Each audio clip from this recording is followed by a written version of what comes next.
নমস্কার বন্ধুরা। আজ পাঠ করব শ্রী দেবীপ্রসাদ রায়চৌধুরীর লেখা পিশাচ উপন্যাসের তৃতীয় পর্ব। তাহলে সঙ্গেই থাকুন। ইহার কিছুকাল পরের ঘটনা। রাসমণি পুত্র সন্তানের মাতা হইয়াছে। প্রতিবেশী বলিলেন, দেখলে তো আমার পীর ঠাকুর কীরকম জাগ্রত, শুধু তাকে স্মরণ করাতেই আমাদের রাসমণি।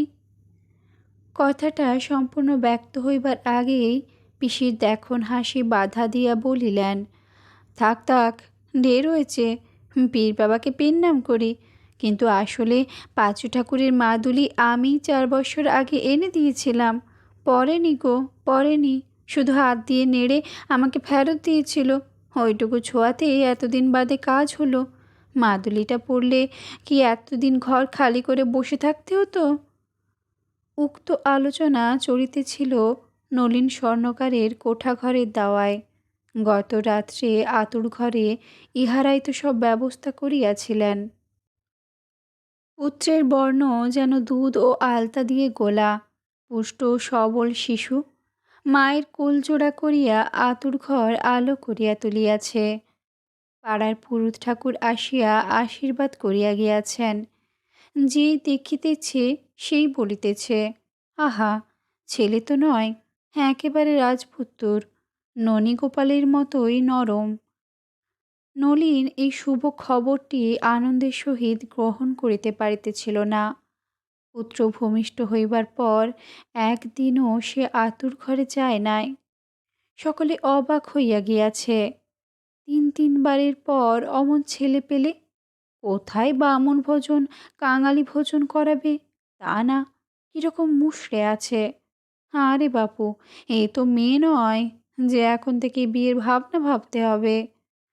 খরচ না করার কারণ দাঁড়াইল নলিনের কৃপণ স্বভাব। অনেকেই বলিল, বোঝো না, লোকটার খরচ বাড়ল, ওর কাছে টাকার দাম নিজের সন্তানের চেয়ে বেশি। তৃতীয় অনুচ্ছেদ। নলিন। চিকিৎসক রোগীকে দেখিয়া যক্ষ্মা রোগের সম্ভাবনা আছে জানাইয়া দিলে রোগী যেমন তিলে তিলে রোগীর আগমন আতঙ্ক লইয়া মৃত্যুর পথে অগ্রসর হইতে থাকে, সেইরূপ নলিনও আতুর ঘরের ঘটনার জন্য আশঙ্কায় সময় কাটাইত।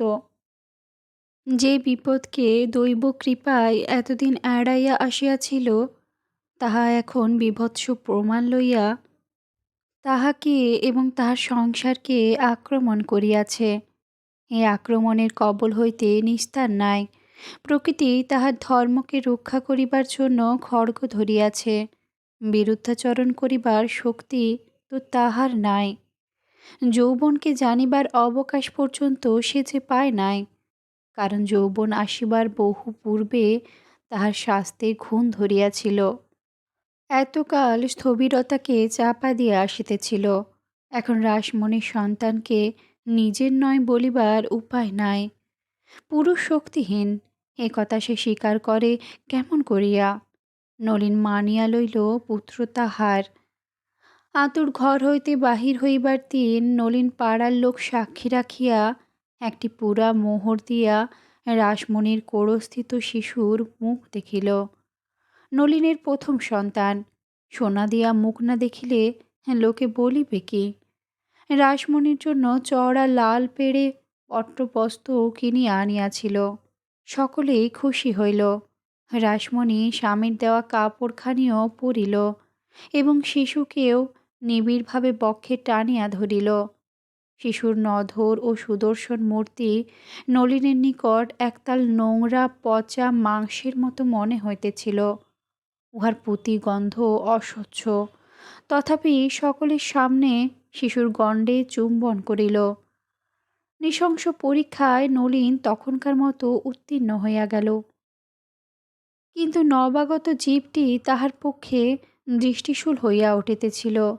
এই শূলের পীড়ন হইতে নিষ্কৃতি পাইবার কি কোনো উপায় নাই? নলিন ভাবিল, নাই কেন, অনুসন্ধান করিলেই একটা কিছু পথ বাহির হইয়া যাইবে। শিশুকে দৃষ্টির আড়ালে সরাইবার ফেলিবার জন্য ব্যবসায়ের কূট মস্তিষ্কে যেসব চক্রান্ত ঘুরিতেছিল তাহা প্রকাশ্যে বলিবার নয়। সেখান হইতে বিষের চলাচল শুরু হইয়াছে, সেই ক্ষতস্থানটি নলিন আবিষ্কার করিয়াছে। মহেন্দ্র যেদিন হইতে নলিনের সহিত ঘনিষ্ঠতা করিবার চেষ্টা করিয়াছে, সেই দিন হইতেই নলিন বুঝিয়াছে তাহার গৃহে আগুন লাগিতে দেরি নাই।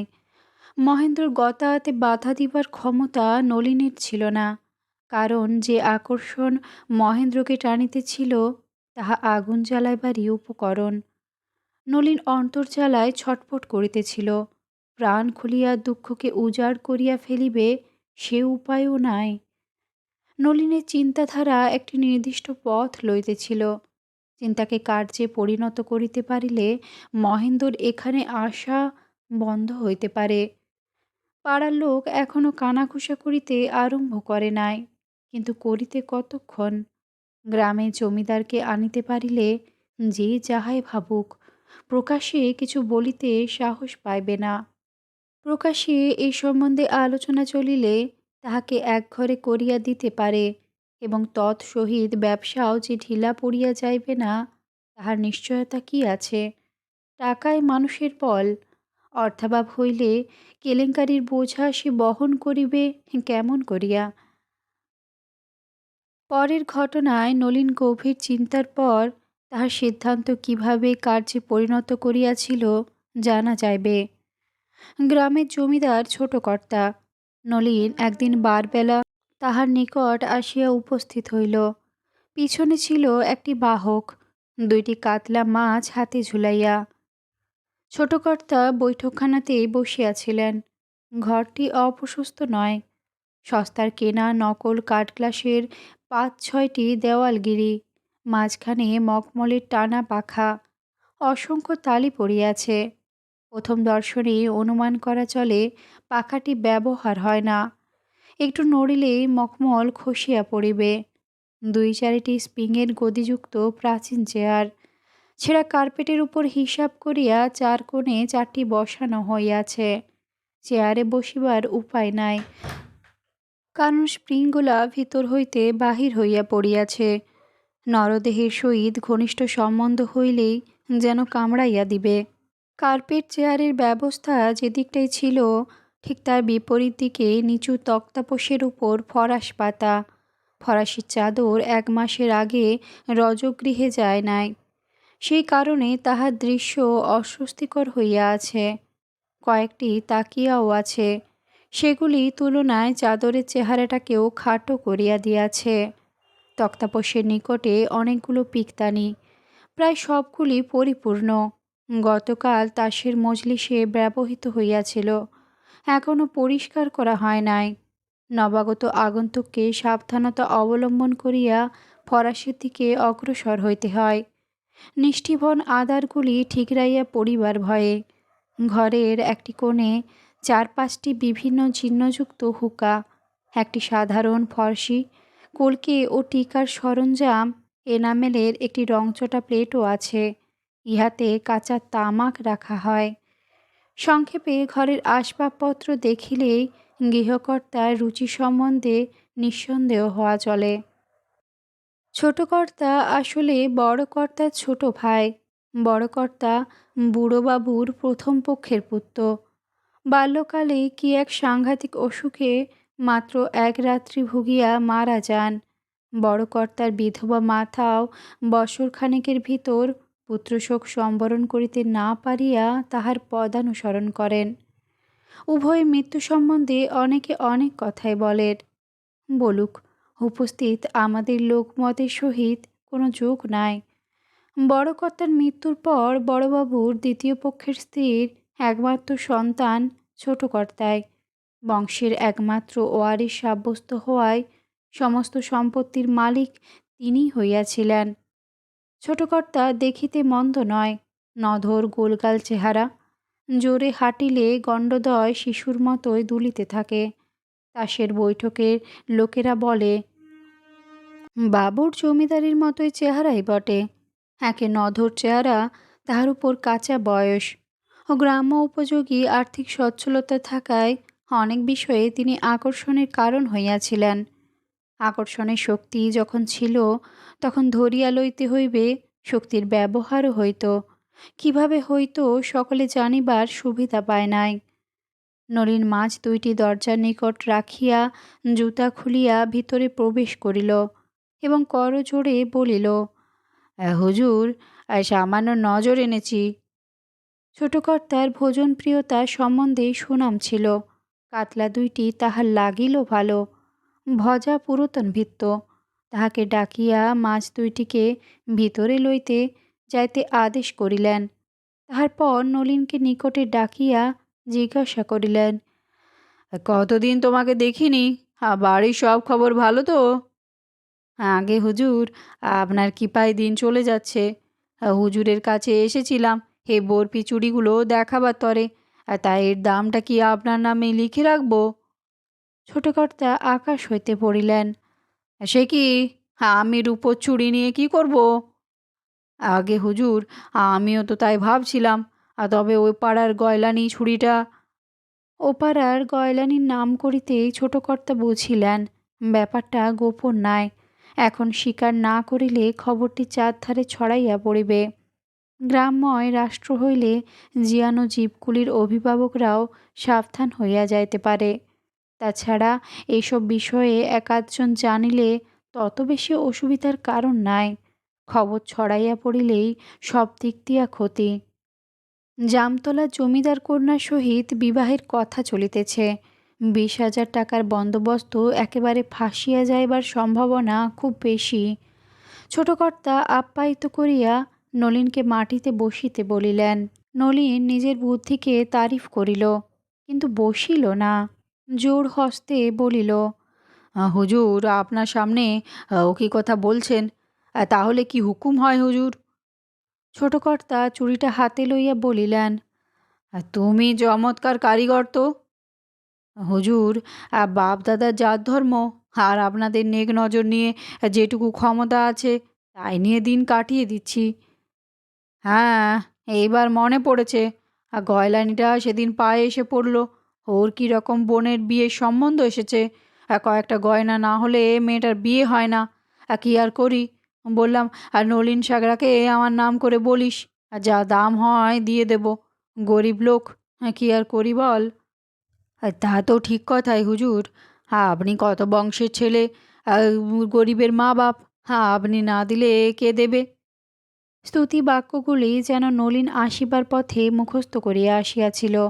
ছোটকর্তার দানশীলতার কথা গ্রামের সকলেই জানে। 8 আনার খাজনা তিনি কখনো মাপ করেন নাই। হাটের তোলার শ্রেষ্ঠ জিনিসগুলি বাড়িতে পৌঁছাইয়া না দিলে জরিমানা দিয়া ব্যাপারীকে পুনরায় হাটে বসিতে হয়। ক্রিয়াকর্মে বাবুর ব্যাগারি ভৃত্যগুলিকে নিমন্ত্রণ করিয়া চব্যচস্য না দিলে ভবিষ্যতে বিপদের সম্ভাবনা থাকে। ইহেন ছোটকর্তা দূরসম্পর্কীয় ভগ্নীর বিবাহের জন্য গোয়ালনির প্রার্থনা মঞ্জুর করিয়াছিলেন কেন, নলিন বহু পূর্বেই জানিত। নলিন হাতজোড় করিয়া বলিল, হুজুর, আমার একটা সাধ আছে, ভরসা দিন তো পেশ করি। আরে, অমন করছো কেন? তোমরা 3 পুরুষের প্রজা, তোমাদের কথা রাখতে পারলে না বলতে পারি? হুজুর, হ্যাঁ, একাধবার আমার গরিবখানায় যদি পদধূলি দেন তো কৃতার্থ হয়ে যাব। হ্যাঁ, এই কথা, এর জন্য এত ভয় পাচ্ছিলে? নিশ্চয়ই যাব। তা কবে যেতে হবে? হুজুর, আমার ছেলের অন্নপ্রাশনও শিগগির, আমি আবার এসে খবর দিয়ে যাব। তা হুজুর, আমার ওখানে কিছু খেয়ে আসবেন। আমার ছোট বউ রাঁধে ভালো, আপনাকে খাওয়াতে পারলে বউটা ধন্য হয়ে যাবে। বহুবার বধূর কথা বলিতে ছোটকর্তা নিজের অজ্ঞাতেই একবার গোঁফটায় চাড়া দিয়া লইলেন। হয়তো তাহার গোপন অর্থ কিছু ছিল। তা তোমার বউয়ের হাতের রান্না খাবো, সে তো ভালো কথা। তা তোমার বউয়ের বয়স কত? আমাকেও তো কিছু দিতে থুতে হয়। বয়স হিসেবে একটা শাড়ি কিনে নিয়ে যেতে চাই। তুমি কি বলো? আজ্ঞে হুজুর, আপনাদের খেয়েই মানুষ, তা যা মর্জি হয় করবেন। বয়স আর কি বলবো হুজুর, তৃতীয় পক্ষের কি না, বুঝতেই পারছেন। আমরা মুখ্য সূক্ষ্ম মানুষ, আমরা কি আর অত বয়সের হিসেব রাখতে পারি? তবে ছোটকর্তা বিশেষভাবে সন্তুষ্ট হইয়া প্রতিশ্রুতি দিলেন তিনি বউয়ের হাতের রান্না খাইতে যাইবেন। নলিন কাজ গুছাইয়া ফিরিয়া আসিল। রাসমণিকে বলিল, আমাদের ভাগ্যি ভালো, ছোট কর্তা খোকার ভাতে আমাদের বাড়ি আসছেন। আমি বলেছি তুমি রাঁধবে। ছোটগিন্নি রান্নাটা যেন তারই পায়। রাসমণি স্বামীর সহিত কখনো রসিকতা করিবার সুযোগ পায় নাই। মাথা নাড়িয়া জানাইয়া দিল, স্বামীর আদেশ পালিত হইবে। রান্না করিবে রাসমণি, প্রশংসাপ্রাপ্য রাসমণির। নলিন নিজেকে পাচকের স্বত্বাধিকারী ভাবিয়া গৌরবান্বিত হইতে চায়। সন্তান ভূমিষ্ঠ হইবার পর হইতে রাসমণি নলিনের সহিত সম্বন্ধটা পূর্বাপেক্ষা আরও কঠোর করিয়া ফেলিয়াছিল। এতকাল যে অহমিকা লইয়া স্বামীর সামনে বুক ফুলাইয়া চলিত, এখন তাহা চুরমার হইয়া গিয়াছে। প্রথম দিন লজ্জা আসিয়াছিল, লজ্জা এখন নির্দয় প্রতিহিংসায় পরিণত হইয়াছে। নলিনী সব দুর্ঘটনার উপলক্ষ। রাসমণি নলিনকে সব রকম অঘটনের কারণ বলিয়া ফেলাছে। তাই লজ্জা বলিয়া কোনো বস্তু এখন তাহার অন্তরে নাই। সামান্য কারণে খিটিমিটি আরম্ভ করিয়াছে। নলিনও বাড়ি ছাড়িয়া দূরে থাকিতে পারিলে বাঁচে। নলিন জানাইতে চাহিয়াছিল, সে কেউকেটা মানুষ নয়। গ্রামের জমিদারকে পর্যন্ত সে বাড়িতে আনিতে পারে। নিজের দুর্বলতার পীড়নে সবসময় নলিন জর্জরিত হইয়া থাকিত। জমিদারকে বাড়ি আনার মতো আরও অনেক ঘটনা রাসমণির সামনে খাড়া করিয়াছে, শুধু নিজের আত্মতৃপ্তির জন্য। এই ভাবিয়া হোক সে দুর্বল, তথাপি গ্রামের মধ্যে সে একজন গণ্যমান্য ব্যক্তি। রাসমণি যেন তাহাকে তুচ্ছ করিয়া না দেখে। জোগাড় করা অনেক ঘটনায় রাসমণি দেখিয়াছে ও শুনিয়াছে। প্রতিবাদ, রসিকতা অথবা কোনো চাঞ্চল্য তাহার মুখে প্রকাশ পায় নাই। রাসমণি নির্লিপ্ত থাকিয়া নলিনকে আঘাত করিয়াছে। পুনরায় নলিন নতুন ঘটনা খুঁজিবার জন্য মনকে প্রস্তুত করিয়া লইয়াছে। জমিদার আসিতেছেন জানিয়াও রাসমণি কিছুমাত্র ঔৎসুক্য দেখাইল না। নলিন একটু বিরক্ত হইয়াই বলিল, মহেন্দ্র সাহেবকেও ডেকেছি। মহেন্দ্রকে শুধু মহেন্দ্র বলিয়া সম্বোধন করায় গ্রামের একজন প্রাচীন ব্যক্তিকে আদালতে মানহানির জন্য জরিমানা দিতে হইয়াছিল। তাহার পর হইতে লোকে শিক্ষা অনুযায়ী কেহ প্রিন্স মহেন্দ্র বা মহেন্দ্র সাহেব বলিত। মহেন্দ্রর নাম শুনিয়া রাসমণি কিছুমাত্র বিচলিত হইল না, শুধু বলিল, কি কি আর কতজনের জন্য রাঁধতে হবে সময় মতো জানিও, ব্যবস্থা করব। রাসমণি অন্য কাজে চলিয়া গেল। নলিন ভাবিতে বসিয়া গেল, তা হোক, তবু মহেন্দ্রের চেয়ে ভালো। না হয় ছোট কর্তার সন্তানকেই সে মানুষ করিবে। 3 পুরুষ ধরিয়া ওদের নুন খাইয়া ও জমিতে বাস করিয়া আসিতেছে। উক্ত চিন্তাতেও যথেষ্ট অন্তর্জ্বালা ছিল, কিন্তু মহেন্দ্র ঘটিত চিন্তায় বৃশ্চিকের হুল ফুটানোর মতো নয়। মনকে সান্ত্বনা দিবার অবকাশ পাইয়াছিল, এই ভাবিয়া সে পূর্বপুরুষদের ঋণ শোধ করিতেছে। নলিনের বাড়িতে অন্নপ্রাশনের ধুম লাগিয়াছে। পাড়ার অনেকেই নিমন্ত্রিত হইয়াছেন।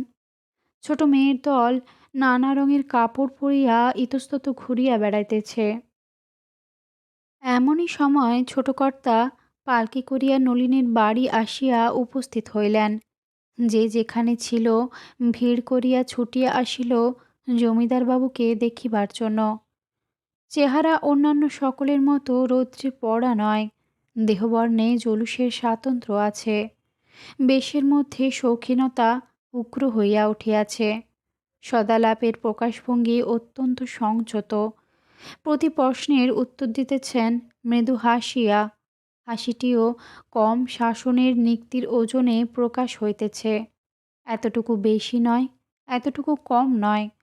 সহজ জীবনযাত্রায় অভ্যস্ত গ্রামবাসীরা ছোটকর্তার আচরণে বিহ্বল হইয়া গিয়াছিল। খাস ম্যাজিস্ট্রেট সাহেবের পাশে বসিয়া যে মানুষ কথা বলে, তাহার আচরণ তো আলাদা হইবেই। ছোটকর্তার অভ্যর্থনার জন্য সব কিছুর বৈশিষ্ট্য ছিল। নলিন ছোটকর্তার অনুমতি লইয়া ভিতর বাড়িতে চলিয়া গেল খাওয়ার ব্যবস্থা করিবার জন্য। ছোটকর্তা গোফেতে একটি চাড়া দিয়া ভাবিতে লাগিলেন। ছোট বউ নিশ্চয়ই সামনে বাহির হইয়া পরিবেশন করিবে।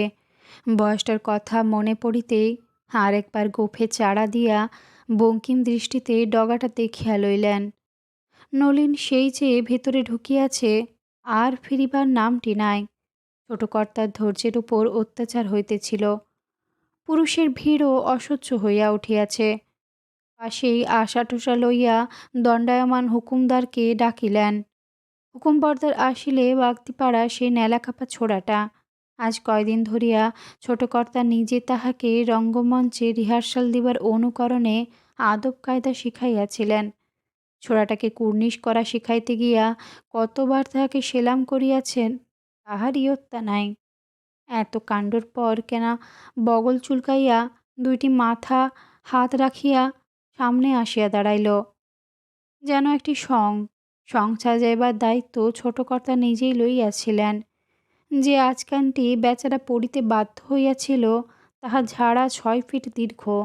কোনো সাজোয়ান পুরুষের ব্যবহারের জন্য ছোট কর্তার পিতা প্রস্তুত করাইয়াছিলেন। বুড়োবাবুর আমল হইতে আজ পর্যন্ত প্রয়োজনবোধে অনেক ঠিকা হুকুমবর্দার ওই পোশাকটি পরিয়া আসিতেছে। প্রশ্ন কখনো উঠে নাই, মাত্র 5 ফিট 2 ইঞ্চি খাড়ায় একটি ছোকরা অতি লম্বা পুরুষের পোশাক পরিলে আর কত সুন্দর দেখাইতে পারে। একে তো ওই পোশাক, তাহার উপর 2টি হাতই জোড়া, এক হাতে আশা আর এক হাতে সোটা। ইহার পর স্থানচ্যুত জরি সুতাগুলি নাকে সুরসুরি দিবার সুবিধা খুঁজিয়া লইয়াছে। বেচারা বিরক্ত হইয়া পড়িয়াছিল। বাবুর নিকটে আসিবার পূর্বেই নাসারন্ধ্রের ভিতরে একটি কড়কড়ে সুতা নির্বিঘ্নে ঢুকিয়া পড়িয়াছিল। সে হাঁচি আটকাইতে পারিল না। যেমন হাঁচা, অমনি ধাতু নির্মিত সোটাটি একজনের উলঙ্গ টাকের উপর আসিয়া পড়িল। শব্দটা হইল ধাতু ও কাঠে ঠোকাঠুকির মতো। আঘাতপ্রাপ্ত মানুষটি মাথায় হাত দিয়া সেখান হইতে নীরবে উঠিয়া গেল। জমিদারের হুকুমবর্দার, তাহার বিরুদ্ধে এর বেশি আর কি করা চলিতে পারে।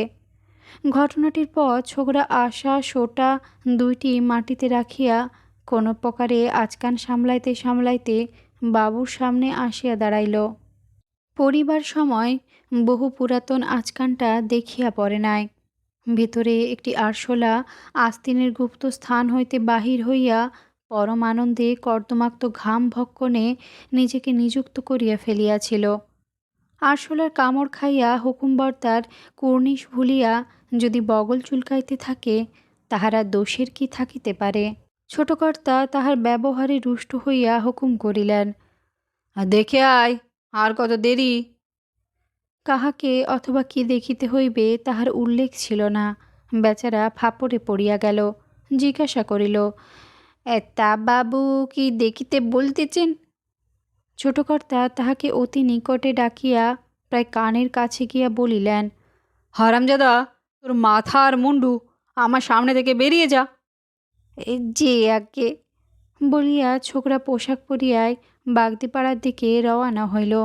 আশা সোটা নলিনের বাড়িতেই পড়িয়া রহিল। নলিন ভিতরের বন্দোবস্ত করিয়া আসিয়াছে।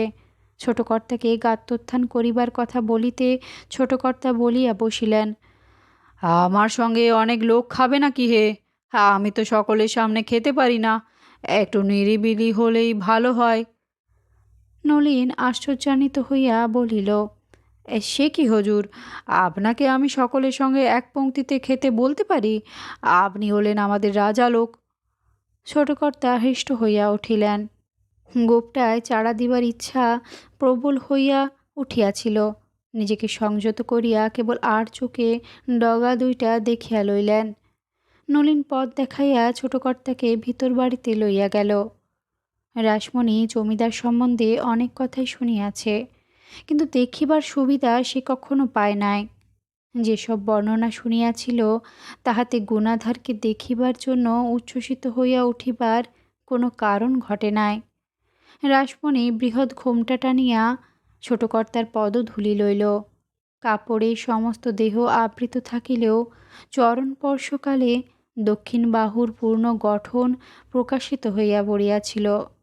ছোটকর্তা রসগ্রাহী ব্যক্তি। বাহুর গঠন মাধুর্য দেখিয়া মুখটি দেখিবার জন্য আনচান করিতে লাগিলেন। নলিনের দিকে তাকাইয়া বলিলেন, তোমার বিয়েতে তো আসতে পারিনি, অনেক দিন বিয়ে করলে কি হবে? আমার কাছে এখন তো তোমার ছোট বউ নতুন বউ। কি বলো বাছা? তা আমাকে তোমার বউয়ের মুখ দেখাবে না? অদ্ভুত রসিকতা করিয়াছেন ভাবিয়া নিজের উক্তিতে হাসিয়া লুটাপুটি খাইলেন। জমিদার হাসিতেছে। নলিন বেচারা তার সহিত যোগ না দিয়া করে কি? নিজে তো যোগ দিলেই রাসমণিকেও হাসিতে ইশারা করিয়া দিল। রাসমণি হাসিল না, ঘোমটাও খুলিল না। রাসমণির আচরণ নলিনের তেমন ভালো লাগিতেছিল না। অনুষ্ঠানের ব্যর্থতার সম্ভাবনা অনুমান করিয়া নলিন নিজে রাসমণির ঘোমটা খুলিয়া দিল। তাহার পর বলিল, হুজুর, আপনার মতো রাজা লোকের সামনে ও তো কখনো দাঁড়ায়নি। তাই লজ্জা পাচ্ছিল। রাসমণির চক্ষু দুইটি তখন বন্ধ হইয়া গিয়াছে। তথাপি ডাগর পাপড়ির গাঢ় রেখায় নয়নযুগলের পূর্ণ রূপ ছোটকর্তা কল্পনায় দেখিতে পাইলেন। রং কালো, কিন্তু মুখশ্রী রাজার ঘরে শোভা পায়। ছোটকর্তা প্রথম দর্শনেই মজিলেন। নলিনকে লক্ষ্য করিয়া বলিলেন, তোমার বউ ভাগ্যি ভালো। কই, তোমার ছেলেকে আনতে বলো। নলিন ইশারা করিল। রাসমণি পুত্রকে আনিতে অন্য ঘরে চলিয়া গেল। রাসমণি পুত্রকে লইয়া ফিরিয়া আসিতেই ছোটকর্তা নলিনকে অনুরোধ করিলেন পালকি হইতে নতুন গরদের শাড়িটি লইয়া আসিতে। নলিন শাড়ি আনিতে ঘর হইতে বাহির হইয়া গেল। রাসমণি পুত্রকে কোড়ে লইয়া মাথা নত করিয়া ছোটকর্তার সামনে দাঁড়াইয়া রহিল। ছোটকর্তা নিকটে আসিয়া শিশুকে নানাভাবে আদর করিতে লাগিলেন। সবল দামাল শিশু মাথার কোড়ে হাসিয়া খেলিয়া রাসমণিকে প্রায় নাকাল করিয়া ছাড়িতেছিল। ছোটকর্তা বলিলেন, অমন জোয়ান ছেলেকে সামলানো তোমার কর্ম নয়। আমাকে দাও। বলিয়া হাত বাড়াইয়া দুষ্টকে বক্ষে তুলিয়া লইলেন। মাথার কোড় হইতে ছোটকর্তার নিকট শিশুর আসিবার সময় যে ঘটনাটি ঘটিল তাহাতে ছোটকর্তা মুহূর্তের জন্য কাঁপিয়া উঠিয়াছিলেন।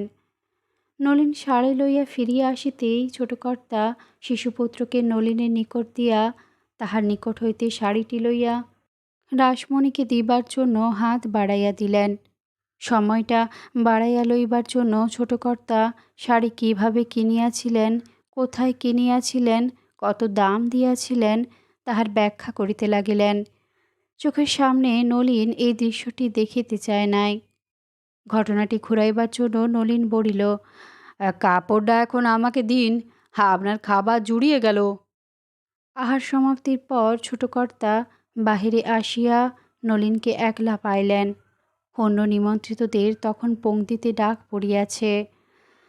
তোমার বউ চমৎকার রাঁধে। তা দেখো।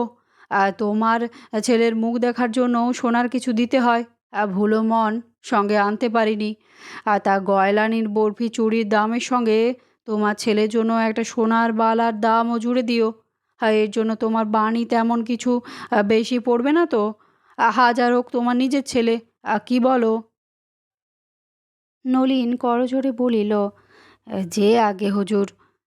উত্তর শুনিয়া ছোটকর্তা বলিলেন, তুমি বড় ভালো লোক হে নলিন। তোমার মতো খাঁটি লোক আজকাল বড় একটা দেখা যায় না। তা দেখো, আমি দুপুরবেলা প্রায় পাখি শিকারে বের হই। তা তোমার এখানে মাঝে মাঝে বিশ্রাম করবার সুবিধা হতে পারে? জানোই তো, আমি শিকারে কাউকে সঙ্গে নিই না। কেবল কটা পালকির বেহারা থাকে। তা ওরা গাছতলায় বসে থাকবে। কি বলো? হ্যাঁ। নলিনের চেষ্টা বৃথা যায় নাই। এক কথাতে নলিন রাজি হইয়া গেল। বলিল, হুজুর, আমি তো দুপুরবেলা এখানে থাকবো না। তার রাসমণিকে বলে যাব। সে আপনারা আরামে সব করবে ব্যবস্থা। আহা, মেয়ে মানুষকে কষ্ট দিয়ে আর কি হবে? সে কি হুজুর, আপনার সেবা আমার বউ করলেও আমার পুণ্যি হবে। আপনি হলেন আমাদের মা বাপ, রাজা লোক। সে কি কথা হুজুর, আমি রাসমণিকে এ বিষয়ে সব বলে রাখবো। রাত্রি ভোজন করিয়া ছোটকর্তা বাড়ি ফিরিয়া গেলেন।